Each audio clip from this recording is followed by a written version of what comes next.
This is A to Z with Mark Zinno, part of Locked On Sports Atlanta, and it starts now.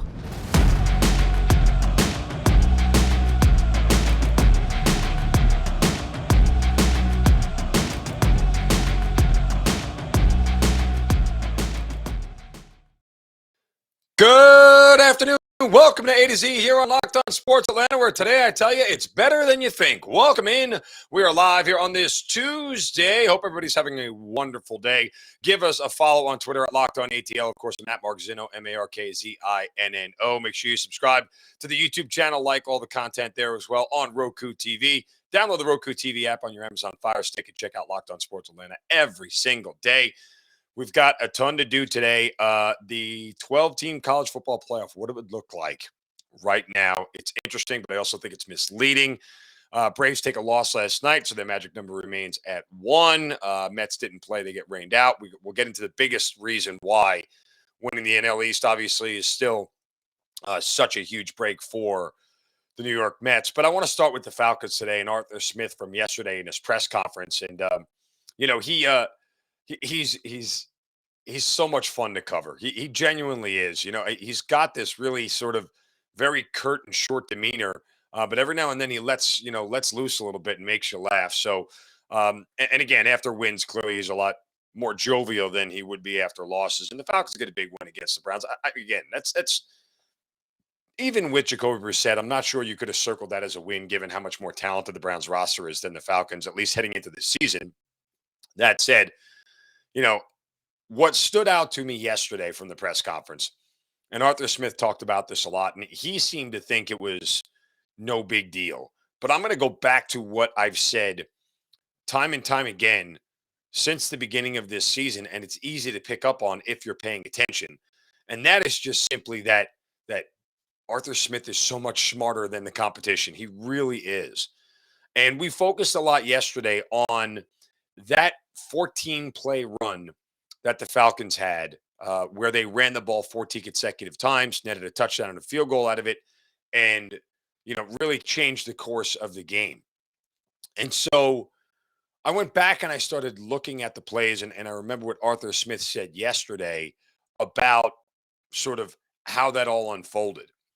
And he was cognizant of the fact that Cleveland had the ball for 10 more minutes than they did in the first half, that they had outgained them by 120 yards, that he said they flat out said they ran just 19 plays in the first half. 19. And that doesn't include the kneel down. It's one of those things where he started to say he felt the momentum building against him the wrong way, needed to change it. Now, running 14 consecutive run plays, is going to turn the tide of a game easily. And I'm not 100% sure that he was willing to admit that that was 100% by design. But what was so interesting to see, what was so unique to see, was when you go back and watch, it's not only the installation of Caleb Huntley and what they chose to do, it's how they executed it. It was run into tackle, then run out to the end. Then it was switch to Tyler Algier, run out to the end, run into the tackle. Like the different schemes, the different play calls, the different nuance, all of that to do it 14 consecutive times. You can't underscore, guys, you can't call the same pitch 14 times in a row in a game of baseball. You can't run the same offensive set 14 times in a row in the game of basketball or in hockey, for those of you who know what that would be. But, and you could argue, well, running 14 times because you go left and right isn't the same as throwing 14 straight fastballs. I get it. But, throwing 14 balls in generally the same spot, it's really, really difficult not to get beat. And they didn't get beat. It's not like they called a run, they got dropped for a 3-yard loss and then went and did it again, and got 4 yards back, and then they got dropped for 1 yard. I mean, all of these were net positive plays. And the only thing that snapped that net positive play was Marcus Mariota dropping the damn snap. So you begin to look at how this goes and how much they can affect the game this way. And I'm so impressed. Again, I can't rave enough about good coaching when I see it. And the Falcons have a really good coach who's smarter than the next guy. And I think when I start looking at things going forward, the Falcons are going to play a much different team this week in Tampa Bay. Better horses up front, better run defense. Is it fair to say they may have a better coach? Um, Tom Brady's probably a better offensive coordinator, comparatively speaking, to uh, Dave Rangone. But again, when it comes to what the Falcons do on offense versus what the Bucks do on defense, it's a very neutralizing force to know that Arthur Smith can create advantages where other coaches can't. That's the difference, and that's why as much as a lot of us are surprised that we wake up with the Falcons having the fourth best rush offense in the NFL through 4 weeks of football, something I don't think anybody would have predicted. Even the most ardent Falcons fans of all things would have said, well, maybe Marcus Mariota can throw the ball and we can win games that way. I mean, nobody would have thought that this is all of a sudden a run first team. And you know, I want to give some credit to the offensive line because they are playing better. I don't know that they've necessarily gotten better on the offensive line. I think Arthur Smith was pretty clear about the fact that he made some tweaks, he made some changes, made some things in scheme that have made things better. All of a sudden, Caleb McGarry did not turn into, a Pro Bowl caliber right tackle. I think a lot of things have made him more successful, and I don't want to take anything away from him personally, but I have to give a lot of credit to Arthur Smith for doing it. Now, while the Falcons have the fourth best run offense in the NFL, they have the fourth worst pass offense. That has got to get fixed because it's not going to happen. You're not going to be able to play with a lead that often in the NFL. You're going to have to play tight, close games where you may be trailing, and you're going to have to start to make throws to get yourself into spots and situations where you could take an advantage in the game. And right now, they don't have that with the Falcons. They don't. I think that there is very much a void in the passing game. And I said it yesterday, and I'll say it again, just to remind everybody, they're not making a change at quarterback. Not without some dramatic drop off in Marcus Mariota's play. We could talk about the 6 fumbles. You could talk about the 4 interceptions and only 3 touchdowns. You could talk about all those things. What Arthur Smith will revert back to is we're 2-2 and we've been in every game. Marcus is a credit to that. Marcus makes plays with his legs. Marcus can keep us alive in certain spots. He can do all those things. So everybody needs to put down the idea that all of a sudden there's going to be a quarterback change. There's not. I was the first one screaming, find out what Ritter has, looking for spots where he would go be able to get into the lineup, looking for situations where he may be able to start. Those are dead. After watching the first 4 games, those are dead. You want to know why? Because Desmond Ritter getting in there and handing off with the success rate, doesn't matter. He's not learning anything. He's not learning anything by handing off. And if the Falcons are going to run with this measure of success, it doesn't matter who plays quarterback. It just doesn't. Will it matter in certain spots on 3rd and 8 when, late in the fourth quarter, you need a first down? Yeah, it'll matter there.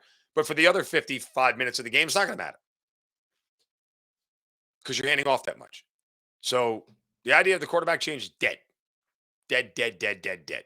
If you can't see that now, I can't help you. It's not going to change without a massive, massive drop off in Marcus's play. And that would coincide with a 4 or 5 game losing streak where it is readily obvious that things need to change. I don't think you're going to get that at all. So, this is where they are after 4 games. And it's better than people should have expected. Nobody should be upset about this Falcons team. I heard some whining yesterday. Oh, they should be 3-1. Oh, shut up. Like, just shut up. Because at the end of the day, this is still not a playoff caliber roster. And as uneven as the NFC is, and as open as it seems right now, let's talk after 4 more games and we're week 8 and we are headed towards Halloween. And then we'll see how open things look. Because some of those 2-2 teams are going to be 6-2 over the next 4 weeks. So let's see where it all unfolds from there. All right, coming up next. Boy, it sounds so good up front. But let me tell you something. It's a big old mess when you start to think about it. That's next. But first, a word from our friends at betonline.net. You've heard me tell you about them pretty much every single day. Why? Because they're the fastest and easiest way to check in on all your sports betting needs. Find your favorite sports and events at the #1 online source for odds, lines, and games. You can get reviews and news of every league, especially right now NFL, college football right at the top. Major League Baseball playoffs coming up right around the corner. Get some good edges there as well. NBA, NHL on their way in. You get combat sports, esports, even golf. It's all on BetOnline as they continue to be the top online source for all your sports wagering information. From live in-game betting, scores, podcasts, they've got you covered with everything. Head to BetOnline today. Use your mobile device to learn more about the action that is happening today. BetOnline, where the game starts. Shift gears here to college football. And look, I still think Georgia's going to be fine. And I think that there is very much a spot here where my guess is, like, if I had to make a wager this weekend, I don't know if I want to lay all those points with Georgia, but I would tend to think that they will come out much sharper and much crisper in the first half at home. I would look at Georgia in the first half of this game. And let me just double check what the line is here. And just give you a quick betting angle because I would expect that Georgia would be very, very sharp. Given the way they've been not so sharp the last couple of weeks, um, I think Kirby Smart will have an extra focus on where they see. Yeah, I mean, you're looking at 29 and a half, so it's probably 14 and a half in the first half. I'll double check again here. But, you know, them being up by 14 points in the first half would not be surprising to me if they are getting back on track, right? Like if they are fixing themselves, this should be a much sharper first 30 minutes than what we've seen in the last couple of weeks. I really just do want to find this line and be sure. Um, hang on one second. Nope, they haven't posted it yet. Okay, so we'll have to wait till later in the week, but it's an angle that I'm looking at. Let's just say that much. So I think Georgia's going to be fine.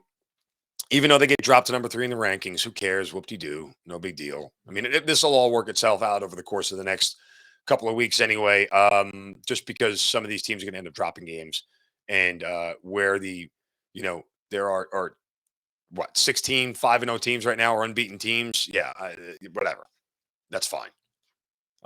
It'll work itself out. People are going to take some losses.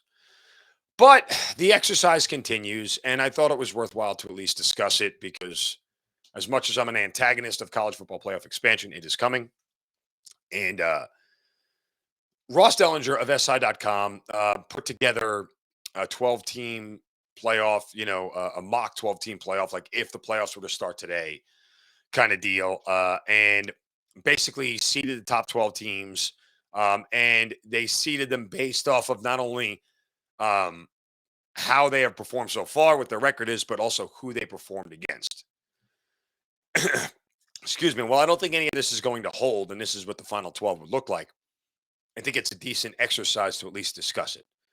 So they have Alabama as the SEC champion. Yes, I know Georgia fans lament it. Clemson as the ACC champion. Alabama the 1 seed. Clemson the 2 seed.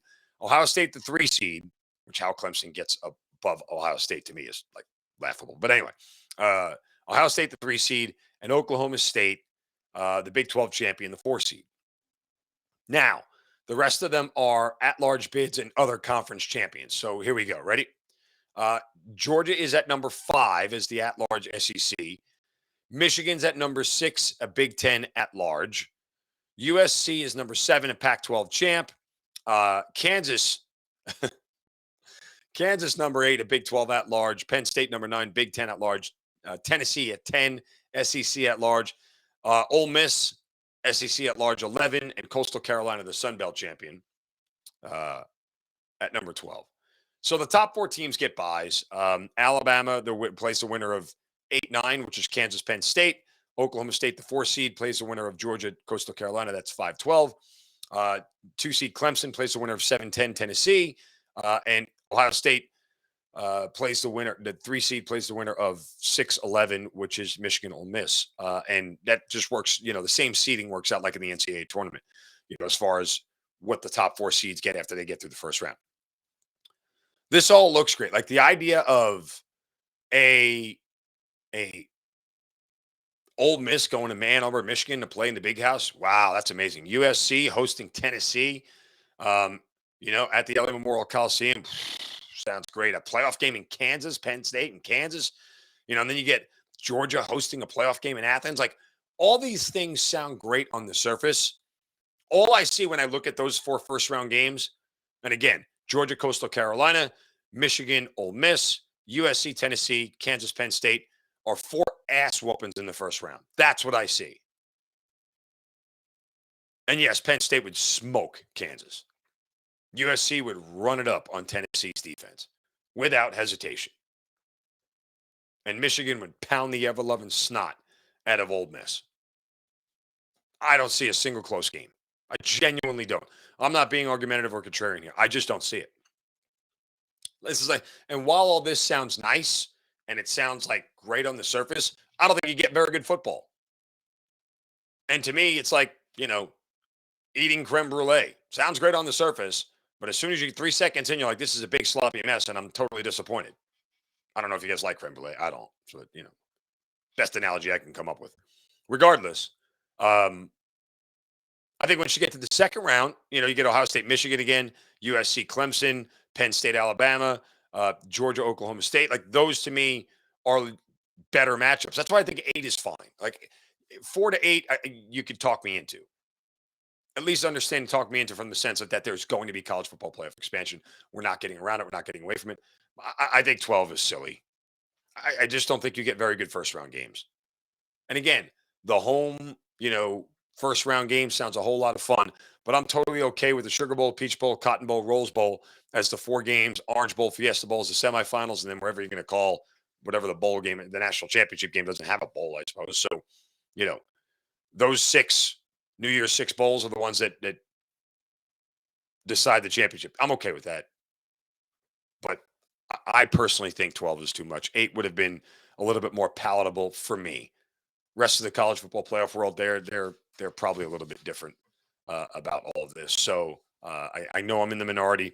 I'll continue to be in the minority. I don't think we need college football playoff expansion at all. But I'm a loser, and well, nobody else is. There's that. All right, we got shovels of wisdom to hand out, and a reminder on why winning the NL East is so important. But first, a word from our friends at Built Bar. Have you guys tried Built Bar Puffs yet? Well, you're depriving yourself of one of life's greatest joys. Guess what? There's a new flavor, and it is covered in delicious chocolate. It's cookie dough, delicious and indulgent. Built has done it again. It's the perfect treat for you guys. Cookie dough chunk puffs, light, chewy texture, real doughs of cookie chunks in it, and 100% real chocolate. I mean, you're going to love the heck out of these things. They're only 160 calories. They've got a whopping 15 grams of protein in them. It is the perfect snack, guys, for when you want something sweet but don't want to load up on all the junk food, or maybe you've had dinner and it's getting a little bit later and you don't want to eat something. This is the perfect snack to have late at night. That's not going to make you feel guilty. It's not going to fill up your stomach or feel like lead in your stomach, but it's the perfect treat to eat. So run to built.com, go snag a box of these Puffs bars for your entire family, or just hoard them, keep them for yourself like I do. Built bars are healthy for you and they taste great. That's why you get them. Go to built.com and use the promo code LOCKEDON15 to get 15% off your first order. Again, use the promo code LOCKEDON15 at built.com. Before we get to the Atlanta Braves, let's hand out a wonderful shovel of wisdom. Brace yourselves, because it's time for the shovel of wisdom.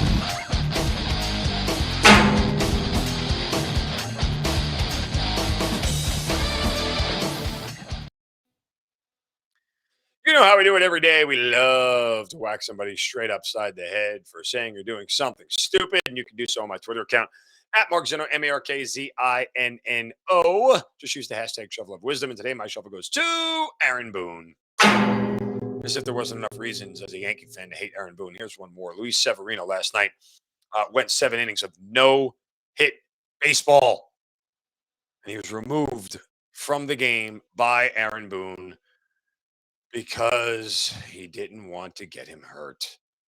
Now, in fairness to Boone, it was Severino's 3rd start after a long, lengthy stay on the IL. He was at 94 pitches. I think some of his other first 2 starts were somewhere in the 50s and somewhere in the 60s. But he was humming along and had a no-hitter. Man, look, if you were going to do it, if you were going to yank him out, then you should have done it after the 5th inning or the 6th. You can't let a guy get 6 outs away from a no-hitter. If you wanted to make sure that he was okay, then you just you go get him at a different spot. Don't let him get 6 outs away. And Severino, by the way, wasn't having any part of it last night. You could see there's video of it online of him in the dugout. He wouldn't even look at Boone. Boone was trying to tell him he's out, and he was like, Severino shaking his head. Nope, nope, nope, not coming out, not coming out. And wouldn't even look at his manager. That just sucks, man. Like, I, I know it's the wrong answer, but for somebody who has a chance at personal history, and I guess baseball is, no hitters aren't like massive baseball history, but still, you know, to be able to say that you did that at the big league level, there's only a handful of dudes who ever get a chance to say that they did that. Um, and to take it away from him is incredibly disappointing. And by all accounts, everybody online said he easily would have gotten 6 more outs the way he was pitching. You know, but playoffs and saving it for this, I get it, but it's just that so disappointing for Luis Severino. So anyway, disappointing was what we saw last night from the Atlanta Braves offense. They get blanked by the Marlins 4-0. That was rather predictable, don't you think? It felt like it was, at least from a betting standpoint. It was the perfect time to fade him, given sweeping the Mets and all the emotion that went to it. So the Braves are going to win tonight. I think. I feel pretty good about it.